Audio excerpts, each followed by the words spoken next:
So thanks everyone for joining us for this second special half of the finger meditation today. It's an exciting moment because Lauren Artress is releasing her new book, and it's coming out in stages. The paperback has already arrived on some of our doorsteps, and it's also available as an ebook, which is now available for pre-order and will arrive on Tuesday.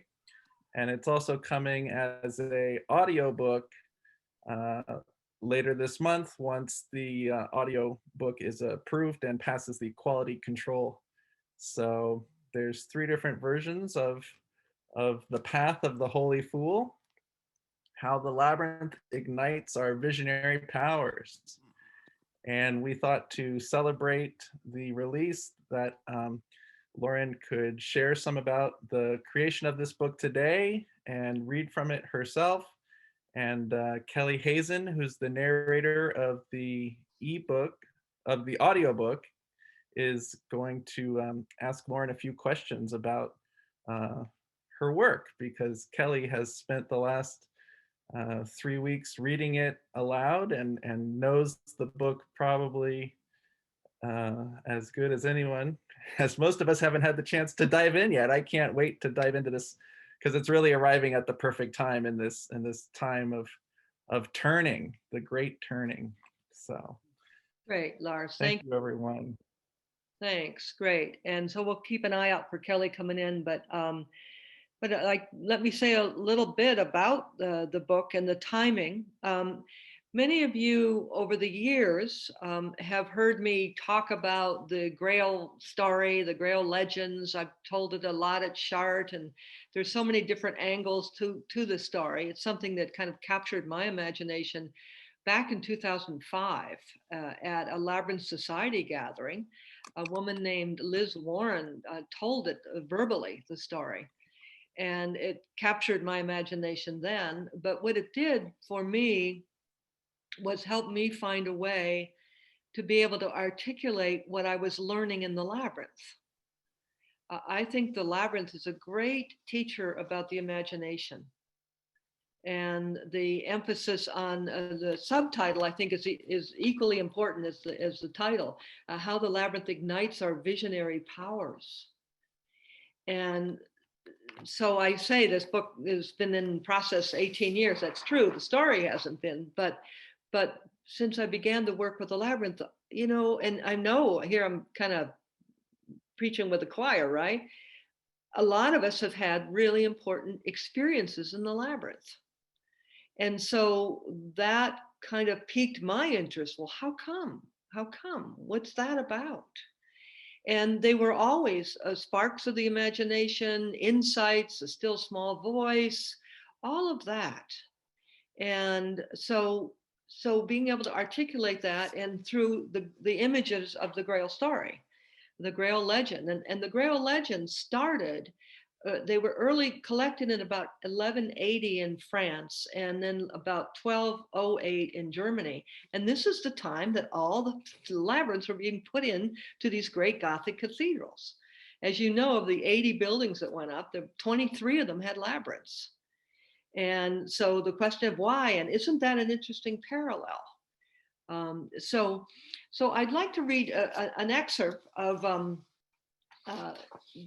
just simply how this book began, and a little bit of catch up. And if there's anyone new here, not quite knowing about the Labyrinth story, this reading here will just maybe help people get on board a little bit. The question, what's my next step? I carried this question within me to Jean Houston's Mystery School. During the weekend I spent there, I first encountered the labyrinth. From that moment, I was on a sharp learning curve. People, books, and invitations turned up just at the right moment to help guide me in my journey. Thankfully, my instincts guided me. My colleagues at Grace Cathedral were gracious and respected the intensity of my unnamed passion. Labyrinth walking teaches us to continue to place one foot in front of the other. This became my practice. We plan to open the canvas labyrinth at Grace Cathedral to the public on New Year's Eve, 1991. To announce the opening, Don Lattin, then the religious editor of the San Francisco Chronicle, came early in December to a small gathering of interested people to witness a labyrinth walk and interview those who experienced it. Days later, while I was waiting for the article to be published, I got cold feet. What in the world was I about to do? I called Don and asked him not to publish his piece. He replied, "Too late. It'll be published next Friday, December 19th. When that morning rolled around, I picked up the paper on my doorstep with mild dread, leafing through it until the image of the canvas labyrinth caught my eye. I was overwhelmed, floored, and shocked by the title, A Path to Enlightenment. My mind may have been stunned, but my soul quickly warmed to the phrase. Yes, of course. The path to enlightenment. I said out loud, wow, I'll sign up for that. The Labyrinth at Grace Cathedral opened during the 24-hour New Year's Eve event that year called Singing for Your Life. Co-created with jazz artist Bobby McFerrin. Over 5,000 people came.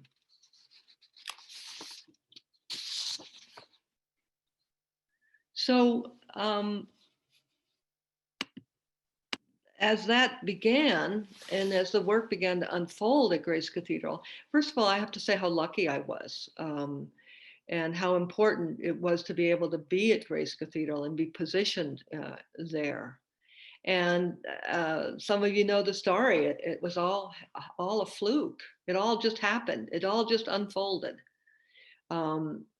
I certainly had the credentials to be at Grace Cathedral. By that time I was ordained, but there became an invitation that just kind of floated into my life. And that was by Alan Jones, who I was teaching with at General Seminary, because he was appointed dean at Grace Cathedral.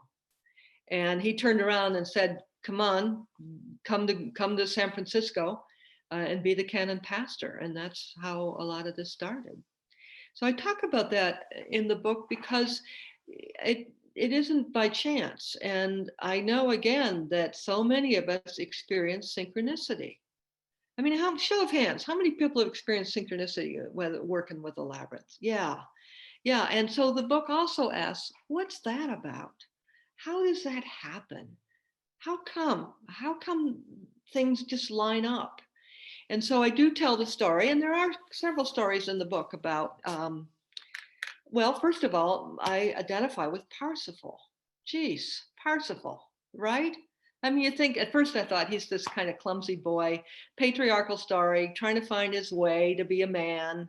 You know, who's interested in that from my perspective? But it's not about that. It's about a person coming to consciousness and the journey of Parsifal and finding the Grail Castle real early in the path and not being able to carry it through. How many of us have had those kind of experiences? Yeah, I see your hand, Sue. Yeah, we couldn't carry it off, you know? And it's like, oh my God. And so there's a lot of identification for me. He's a third-born child.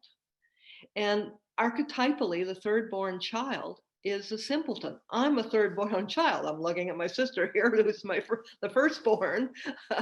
And that the thirdborn means simpleton, you know, and Parsifal's dressed up in a dumpkin simpleton, you know, outfit because his mother doesn't want him to leave home to go seek King Arthur's round table. And so there's just a lot of overlap. So the book has stories that were important for me to put down and put in writing and to share with people, because one of the purposes of the book is for you to begin to understand and relate to your own imagination. That's the beginning step of using our visionary powers, is to use your own imagination. And so that question is throughout the book, actually. Throughout the book about, okay, how does the imagination work? I named six functions of the imagination. And the ends ones are the more complex ones. First of all, that the imagination gives to us. It also receives. It receives images. That freaks people out. You know, that Lily Tomlin joke about, you know, if you talk to God, you're religious. If God talks to you, you're schizophrenic. And you know, and that's out, folks. That's out there and alive, right? That's what, you know, that's still out there. And so that whole sense of being able to be comfortable with the imagination is very important. Let me read this excerpt, the second excerpt. And this is just brief, and it's probably in the first chapter. The first reading was in the preface of it. So here we go.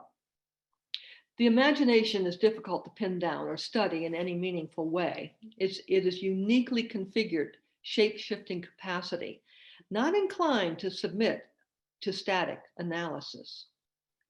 Envision for a moment your imagination as a jungle, a lush green cacophony of flowers bursting with color, a dense canopy of trees that shields the terrain below from intense sunlight, tangled vines and reedy grasses climbing out of the steamy earth, each earnest tendril reaching skyward to its own way. No inch of ground looks like another. In the jungle of our unique imaginations, life experiences shape and nourish the landscape. When I think of a rich, imaginative archetypal dowry, I call to mind the life of Gabriel Garcia Marquez, the internationally known fiction writer. His creation of a new literary genre of magical realism came into full blossom in his masterpiece, 100 Years of Solitude. The images in that novel have lingered with me as vividly as the butterflies constantly fluttering around the head of one of his characters. Marquez credits his imaginative accomplishments to the roots of his childhood, in which his grandfather, a retired Army colonel, stoked his grandson's imagination with stories of Colombia's bloody civil war.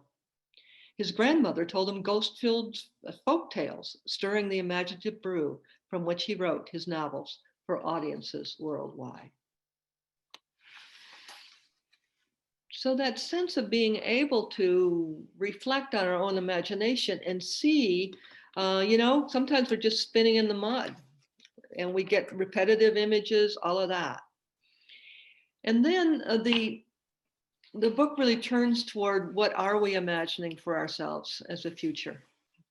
And I talk about how archetypes come into reality, how archetypes come into our world.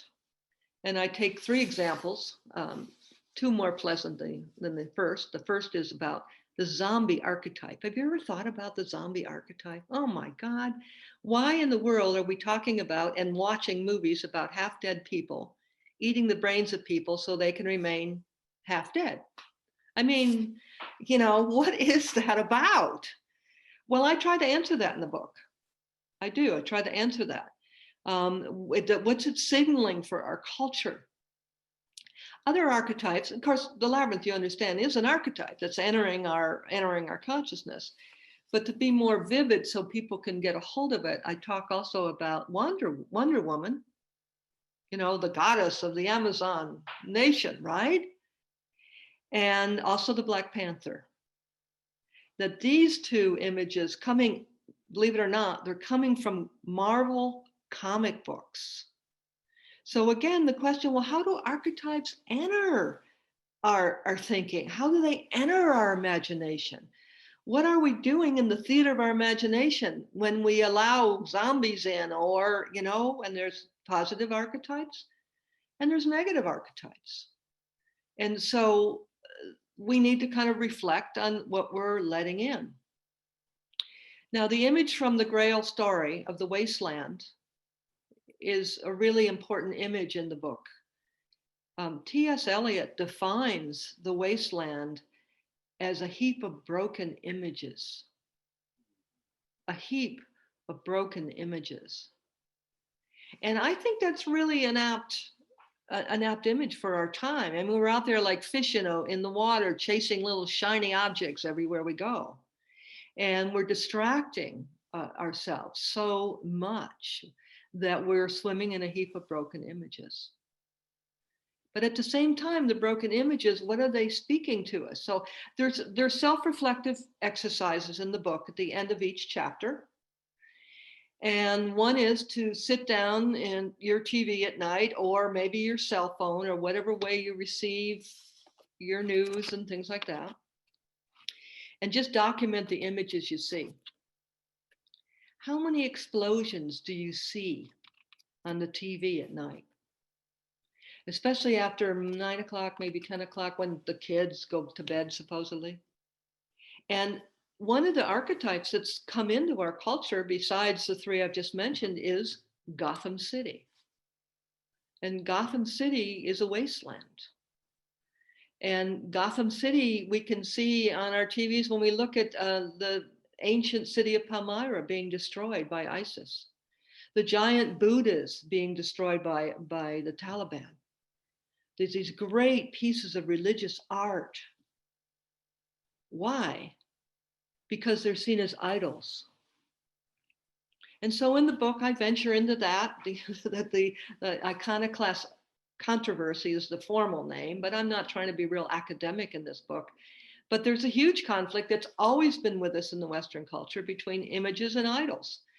Icons are the positive words, and idols are the negative words. And this came about, and I just do a really brief history of the Council of Nicaea, because the Christian church started thinking about what is a graven image? And you got to watch out for graven images, you see? And so this whole controversy about the imagination bumps along under Western culture, and it raises its ugly little head from time to time.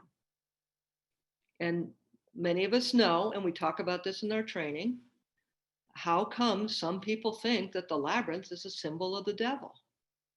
You see how that all fits in?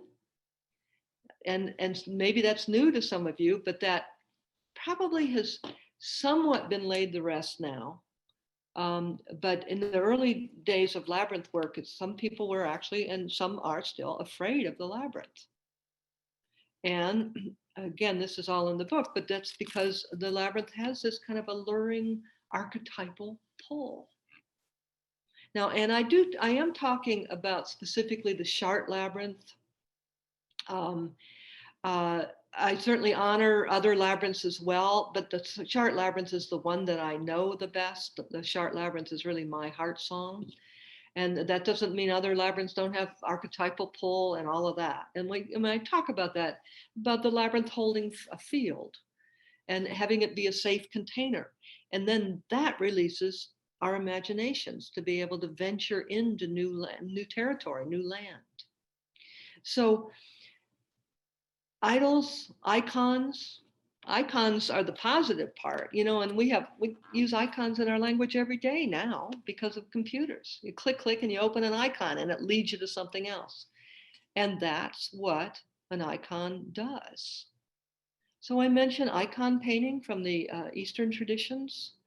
That's really an amazing art and a growing spiritual practice. I could never venture into that territory. I'm going to stick with labyrinths, but that you paint these figures like the saints and Mary and Christ and all.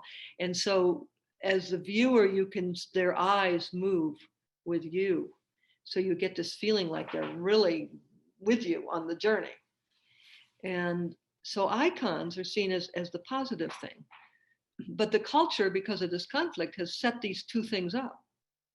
But the labyrinth teaches them they're not real. The labyrinth teaches us that if we're walking a labyrinth and there's a lovely, lovely image of Mary in the corner, and we see her, and even the Pieta, you remember that because I saw the Pieta at the World's Fair years and years and years ago. But here we have that, and there's Mary, and then there's a Pieta, and then we remember our neighbor who just lost her son in Iraq. And we can free associate. And actually, this is the beautiful meeting we have with Soul Collage. It's called visual, Sina Frost called it visual dreaming. And that's one of the processes I mentioned in the Labyrinth, because I use it that way all the time. And it's like that. You see Mary in the corner. You remember the Pieta at the World's Fair. You remember your neighbor who's lost their son. And then maybe you send a prayer for that woman who's now alone. But you can be walking the same labyrinth and not notice Mary over in the corner. You just pass by without any rancor. So what? These don't have to be at odds with each other. But see, in the realm of the imagination, they are, unless we're not frightened of our imaginations, unless we're comfortable and at home in our imaginations. So, and the only way, let me add one more thought, and then we can take this a different direction, Lars, if you want to. You see, in the key that I discovered at Chartres Cathedral is that the cathedral was created to help. It says to have a faith, you need to have your imagination woven with your reason, woven with sensation. And so the Labyrinth has been an enormous help for me to embody my imagination, to embody and bring all of those three, sensation, thinking process, and imaginative process together. And that's the key to the Labyrinth. That's why people find it so helpful. That's why we can be grounded in our bodies. And if we're grounded in our bodies, then we can use the imaginative and visionary powers of our imagination. So let me stop there. It's a lot, but it's a pretty good overview of some of my book. So Great. Wow. Well, thank you, Lauren. Yes, this is a lot to ponder. And that's the beauty of the book, is that you can, read it at your own pace. You can revisit it. You can underline, or, and each chapter has some reflection questions for people to ponder as well as they go through the journey. So yeah, my hope is that, because again, I'm not trying to be academic. I want the book to be able to speak to people. So the question about, have you ever been united? And I taught this at Chartres. Maybe some of you were there. Have you ever been knighted? I mean, and so my ordination was a way of kind of being knighted. And I think every one of us can name some time in our lives when we were knighted. Well, I share the huge story, struggle and argument I had with myself before going to my ordination, literally an hour before. And that kind of experiences those kinds of things are asked in the reflective questions for you to think about. And in fact, I encourage people to get kind of a folder, a journal, something that you can collect images in, as well as perhaps write your writings. And perhaps the images head toward a soul collage card down the line, down the road in your life. But yeah, Lars, that's my hope, is to really have people be able to take the book and think about it and use the principles in it. Yeah, that's great. And here, Kelly is on the line, and we have the sample of the audiobook. So I'm going to play that now, and then we'll bring Kelly in and hear from her about her experience working with the book, and then some questions for you about the content. Great.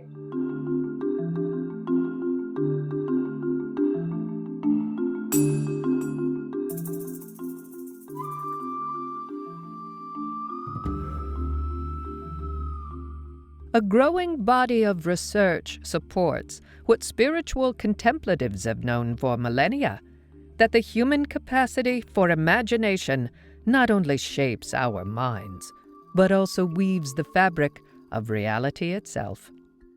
Gabriel Cohen. What should we call the time we are living through? The late author Phyllis Tickle calls it the Great Emergence. Cultural historian Thomas Berry names it the Universe Story. And writer and ecologist Joanna Macy titles it The Great Turning. I like The Great Turning because it describes what's happening and also tells us what we need to do in response. Turn, change course, pivot. We turn in the labyrinth as we walk, spiraling clockwise toward and then away from the center 28 times on the way in. On the way out, we turn counterclockwise 28 times. By design, to reflect the feminine, the turns reflect the number of days in the lunar cycle.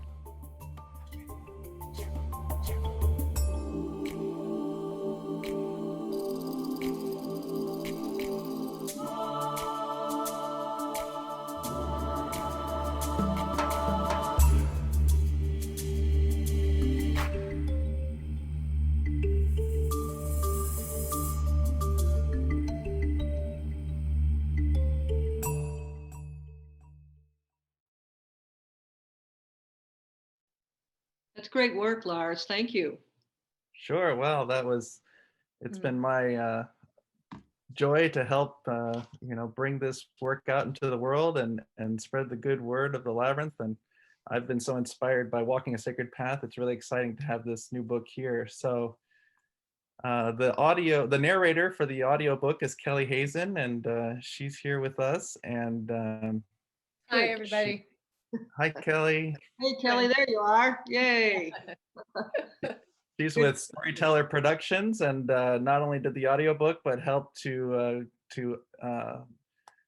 manage and upload the book for us in all its forms. So it's a really exciting time now to give birth to the book, and she's here to ask a few questions and share her experience of working with this. Yes, thanks. Thanks for inviting me, Lars and Lauren, to be with the group here. And it's a pleasure to talk about this book and the work that we have all done on it. It's funny, Lauren, as you were speaking and you were talking about things happening just at the right moment. My awareness of you and your work occurred just at the right moment in my life. But before I talk about that, I want to ask you, why did you publish The Path of the Holy Fool at this time? Was it just the right moment for you to publish it? Yeah, it felt that way because I had been looking for publishers, and I decided.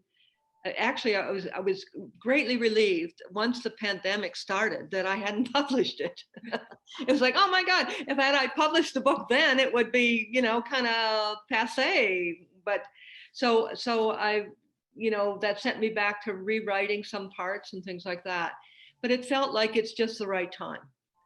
Yeah, I have to agree completely. And I have to say, the insight came. I was invited to do a finger meditation walk for Jean Houston's 83rd birthday.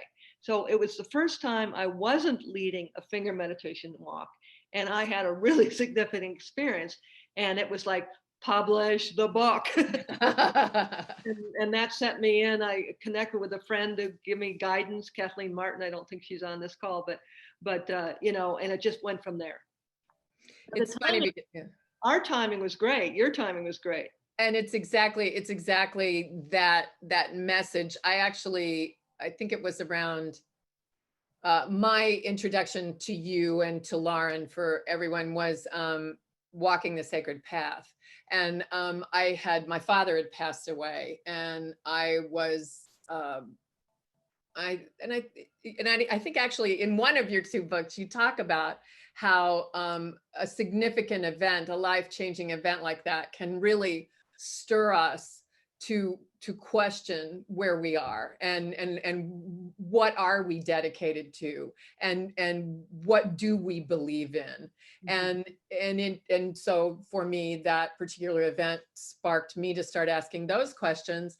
And I began to journal, and I had journaled off and on all my life, but I began to journal more dedicatedly and was looking for meditation But for me, up to that point in my life, my meditation had been weightlifting, and working out in the gym. And I had just really been attracted to a moving kind of meditation.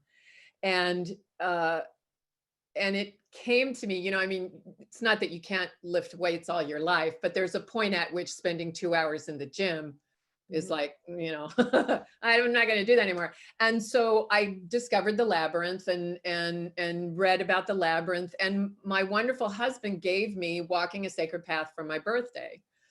And so I'm reading this book and I'm investigating labyrinths at the same time that I'm questioning what I'm doing. And I'd been an entertainment professional for like 30 years. And the work that I was doing, although I had a wonderful career, it just didn't mean anything, I mean, it didn't mean enough. And so I'm asking this question and reading this book and the realization, and I thought, okay, well, maybe I could, donate money to somebody's campaign, or maybe I could run for office, or maybe I could, or I could lick stamps and stuff envelopes. It kept coming to me, you record audiobooks. And I'm reading this incredible book and I go to investigate and there's no audiobook for Walking a Sacred Path, which for me, listening to that book while you walk the labyrinth would be such a gift. And so I just thought, this is the way I can give back. I need to find this author and I need to tell her my experience. And so that's what propelled me to find you, the book. And I found you on Facebook, as you well know. And so I contacted you, and it took us a while. It took Lauren and I a while to connect, to find each other's messages and things like that. But it was at that moment that Lauren got her message to publish. And so instead of working on Walking a Sacred Path, we changed course, and the result was The Path of the Holy Fool. But it was very synchronistic. And even at the moment, there was like a 6-month period that it took us to connect. And it was kind of funny because my partner, Michelle Hamilton, she handles the written formats and I handle the audio of, and we seek out books that have moved us, that we think are important, that somehow are not getting out to a particular point, corner of the market. And that's part of what Michelle and I do. So I had attempted to get a hold of Lauren. It was probably 6 months ago. I waited a month, didn't hear anything, attempted again, waited a couple months, didn't hear anything, attempted again, and kind of went, okay, well, I guess this probably isn't going to happen. And then several more months down the road, I thought, I wonder if I should reach out again. And that very same day, Michelle texted me and said, did you ever hear from Lauren? And on that exact same day, Lauren, that was the day that you answered my 6-month-old message on Facebook and said, I'm so sorry I haven't gotten back to you. I'm very intrigued by this. Let's have a conversation. And so it is, I mean, that kind of synchronicity, that kind of just the right moment in time, those are the qualities of your work that, the magic of life. And that if you will allow yourself to see it, if you will allow your imagination to, it speaks to me about sensation, and the sensation and the reason and the intuition coming together, mind, body, spirit, right? I mean, it's allowing yourself to connect with all those things. That's what I love about your work. The exercises in the book are tremendous, I think. I mean, you taught, and that's again what I love about your work is it's more than just giving us an idea. It's also giving us a path to experience the idea. And beyond just the labyrinth, right? And so at the end, Lauren mentioned it, and at the end of every chapter are 1 or 2 reflective exercises that guide us as to how to connect with what she's just written about. The zombie archetype was absolutely one of my favorites, in terms of the whole book's about a positive archetype, right? But to also acknowledge that we do have these images just beating us over the head, and that we have a way we can choose. I mean, we can choose what we allow to affect us and inspire us. And yeah, I want to add one more wrinkle to this connection. Sure. And being just at the right moment. I mean, many of you know that some of the Grail story, that's a theme in the Grail story. Things appear just at the right moment, including the path. So those of you who have been to Shard, we say, I've clip-clopped along, or clip-clop, and the path is created right out underneath your feet. Well, the wrinkle is, Kelly, that you don't know about this, I'm not a big Facebook person at all. And I had just hired Lars. I hired Lars to help me with all of this. And then Lars goes on, I think right away, Lars, and you saw Kelly's message. So I didn't even find it. Lars. How funny. How funny. How did you become so fascinated with the imagination? I know you read the passage about Garcia Marquez, but is that what were there other things that have caused you to be focused on this? Well, I think our religious experiences, our spiritual experiences, the peaks and the veils, and the understanding, even the small still voice within, are all in the imagination. I mean, we receive them through the imagination. And, and I have that quote from Joan of Arc in the book about, being her tribune who's trying her trial. And she says, you're just making God up. It's only in your imagination. And she says, well, how else would I know God except through my imagination? And I think the Labyrinth, really, of years of listening and being with the Labyrinth and hearing people's experiences, it's like, wow, this is something that, is going on underneath the surface. And I talk about that more too, about how we just kind of ignore the imagination. Even therapists, we're ignoring the imagination, but all of this is going under the surface. So that's how I got into it. And then several things from my childhood. The personal stories. This book is so special because you've been so willing to tell your story, to explain, to not just use the fool as a metaphor, but to use your own life experience. And I mean, the phrase "lay yourself bare" might be a little dramatic, but the stories are incredibly compelling and touching. And this book is very healing to listen to, particularly in the times that we're living in, particularly these last 48 hours. This is an incredible time for this book to be out. Was it healing for you to write the book? Yeah, it was. It because the feeling, a couple levels. First of all, the feeling like, oh yes, these thoughts and ideas that I've been having for over these years are coming together. And yes, the Grail legend is really going to be a good container to communicate this, because story is always a good one. And and of course, I'm not a Grail scholar. I mean, there are such a thing as Grail scholars. I'm a storyteller. But what was really healing for me under the surface, Kelly, was I had helpful healing experiences bringing this together in light of healing with my father. In the book, I share a really difficult moment of me being in the way of his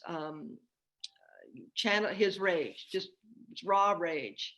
And then that really made our relationship very awkward and very painful.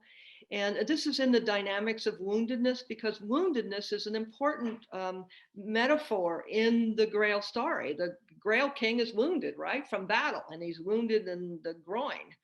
But the male wound, the female wound, I explore that in that chapter. But it was really helpful to share that story of my father after he died very suddenly.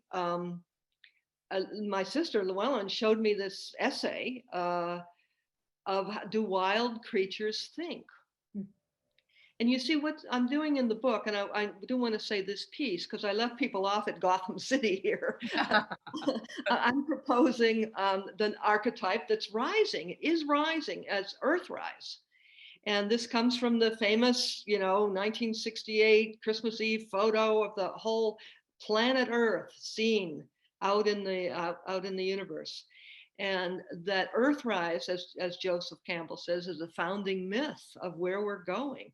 But you see, we need our visionary powers to bring that in, to envision it, to see it, to understand it, to nurture that and midwife that archetype of not Gotham City. The choice is Earthrise. And so telling that story about, do wild creatures think? And my father in this essay says, yes, they do. Absolutely. And he tells his story when he's hunting. Well, Earthrise has 4 cornerstones to it. And one of them is ecological awareness, that one of the things we absolutely have to bring into our awareness and our knowledge of is that we share consciousness with sentient beings, all sentient beings. So his experience in the woods with the deer, very consciously, very wisely, making the right choice because it was dangerous, that whole sense that it leads to us understanding climate change. It helps us see that we're not alone on this planet. It would drop our arrogance and our hubris that we're the smartest and most intelligent of the species. Oh my God, all of that. Yeah. So that was what was really healing to me. And just being able to tell stories about the environment. And you did me a favor, Kelly, by we added my octopus teacher. Yes. I'd seen like the night before. It's like, this has to be in my book. And we already recorded this. And I say to Kelly, Kelly, would you mind we could insert 2 paragraphs? We must have watched it like at exactly the same time, right? Another perfect moment. Because as soon as you said, you got to see my octopus teacher, I went, oh my God, I just saw it. And it's so powerful in all those ways, and all those, by just being present, by just being willing to see, and which is, so much of what you write about. And just really fabulous. So that was certainly a healing moment for me. Yeah. Mm-hmm. So you mentioned you've mentioned so many things, Earthrise and the Labyrinth and the Grail Castle, how do those, and how does that fit together? Okay, what is the question I'm going to ask you? What is your perfect world in terms of how does the Labyrinth fit in? Do you hope for its wider spread of use? Do you see it as a metaphor? And how do the Labyrinth and Earthrise go together? Yeah, well, maybe that leads right into this third reading. Okay, perfect. Let me do that because I want to bring in the Holy Fool, and this doesn't quite touch that, but it lays the groundwork. So this is in the chapter on the Grail Castle. And the epigram is, human behavior is not changed through moral imperative, but through a transformed imagination. Paul Ricoeur's wonderful quote. If Parsifal were to stumble over the threshold of myth into the halls of history, he could easily mistake Chartres Cathedral for the Grail Castle. Standing on the highest hill in France's Loire Valley, the cathedral is a beacon of hope with a rich history. Built on a site of pre-Christian Celtic worship, dating back to the 4th century, construction in the present building began in 1194. The master builders envisioned the single-minded intention behind the creation of Chartres Cathedral, which it captured in the words of Thomas Aquinas, to make faith clearer by appeal to reason, to make reason clearer by appeal to the imagination, to make imagination clearer by appeal to the senses. Human reason, sensation, and imagination are the 3 pillars of human experience that, when equally honored and woven together, bring into alignment our heart's yearning to create a life-sustaining, life-enhancing planet, and ignites the divine spark to carry out the actions needed to bring into everyday life this new world, into the world, this new vision. We can unite scientific knowledge with spiritual wisdom to midlife the birth of Earthrise. In the Wasteland, we have forgotten our relationship to song and story, of spell and speech, with power of oracle or invocation. A wonderful quote from Elizabeth Raines, the deep Celtic poet. But we can find it again in the Grail Castle when we enter it without an agenda and without guile. But where is this invisible world of the reactivated imagination? And how do we find it in our own lives? The legend tells us that the castle appears at just the right moment to aid the seeker, the artist, the poet, and the fool. Yet there are certain powerful ways we can put together ourselves on the path, and the labyrinth is one of them. So to answer to your question, I see, and folks, this is our work. Bring the labyrinth into consciousness, bring it into a place of healing. It's a safe place for the soul to reveal itself. It's a safe place to be able to have the imagination grounded in the body, so you can use the imagination as a tool rather than it ricocheting around in your head with images. So that was one. But the Holy Fool sort of weaves it all together, Kelly. The Holy Fool, I think, is, again, another emerging archetype. And in our day, and in the chapter on the Holy Fool, I share many, many, images from the Tarot to the religious traditions, and mention many stories from Nasruddin, who's one of my favorite Holy Fools. And the Holy Fool now knows to, our contemporary Holy Fool, we know to stay in the moment. We know that's where the answers are. We have the courage to not wait, but take action. On the Tarot card, the Holy Fool is usually jumping off a cliff, and I've done plenty of that, including right now.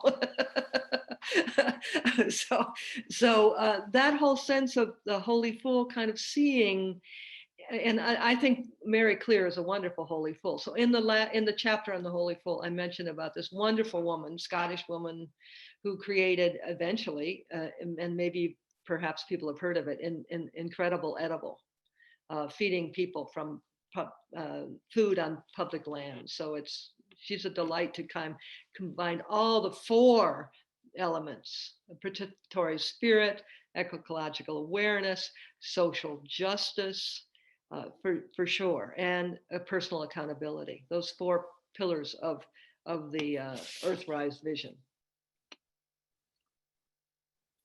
So we covered a lot of ground. You have to unmute, I think. Yeah. No, you're not unmuted. There we go. Yeah, there we go. Lars had control. I was not able to unmute. No, but this is wonderful. It's so much fun. I mean, we've done all of this work together virtually, basically by email, and a few FaceTime phone calls, a couple of Zooms and stuff. So to get to just be able to engage you in a light dialogue that isn't, there's what about this on page 54 and what about this, it's just a pleasure. So thank you very much for letting me come on to join you all in this Zoom chat and to have this conversation with you.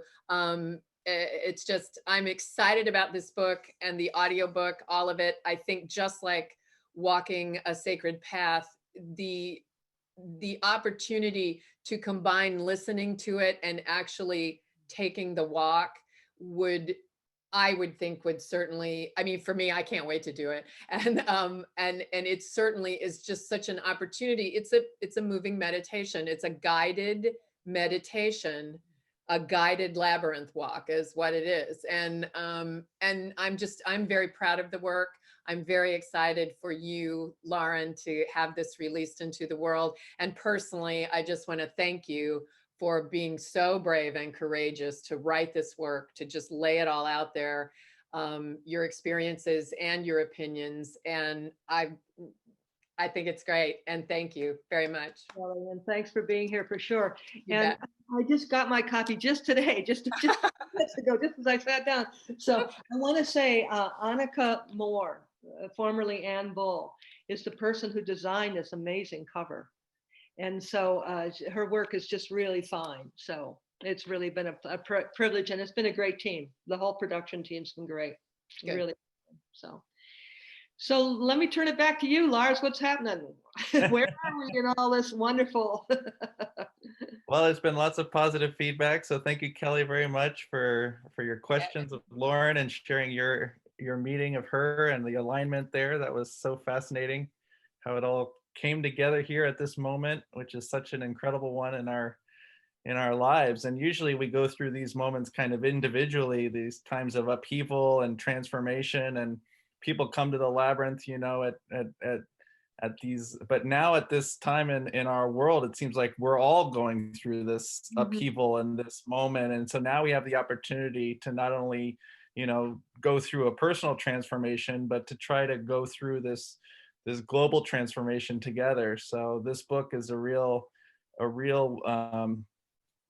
I don't know what to call it, like a guidebook, you know, for that journey, for taking the steps that we need to in that. So thank you. And just a reminder that this is available in 3 formats. People are asking in the chat that it's print on demand from Amazon.com, which Amazon has different websites throughout the world. So if you are in a different area of the world, you might want to check the closest Amazon site to yourself. And the paperback is available for order now, and it will be printed and then shipped to you.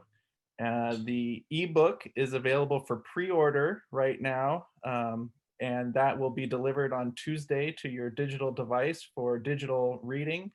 And the audiobook is now in the approval process of and once it is approved for its quality, then it will be available for immediate sale and enjoyment. So those are the 3 versions. Large, I want to come in here and say we're working on a hardcover copy as well. It's not, it probably will, I don't understand this, it'll probably be on Amazon as well, but it's under Ingram Sparks, and that's in production. Yeah, So, there's been a request for a collector's edition. So there's release date is November 15th. Okay. Well, great. Well, thank you all. And thanks everyone for being here with us today. And you know, if you read the book and you feel moved or to share a review, then if you could leave a review on Amazon of the audiobook or the paperback, then that would greatly help its visibility on the search results. So please leave a review if you get a chance to read it, and make it an honest and open review of just whatever comes to you in the experience of it. So. And if you want to be in touch about it, I've opened up another email called holyfool@laurenartress.com. So instead of Lauren, it'd be holyfool@laurenartress.com. Okay. Well, great. Well, thank you all for being here. I appreciate it. Thank you. And you know, let's all be holy fools. We're all walking the path. So blessings on the path. Okay. Okay. I'll allow people to unmute if they want to say goodbye. Sure. Yeah. Unmute. Congratulations. Congratulations. Thank you. Goodbye. Congratulations. It's wonderful. Thank you all. Wonderful. Congratulations, Lauren. Thank you, Laura. It's good seeing you. Hey, Don. Hi, Lauren. Thank you. Great job. Thank you. Congratulations, Lauren. Well done. Thank you. Yeah. Great.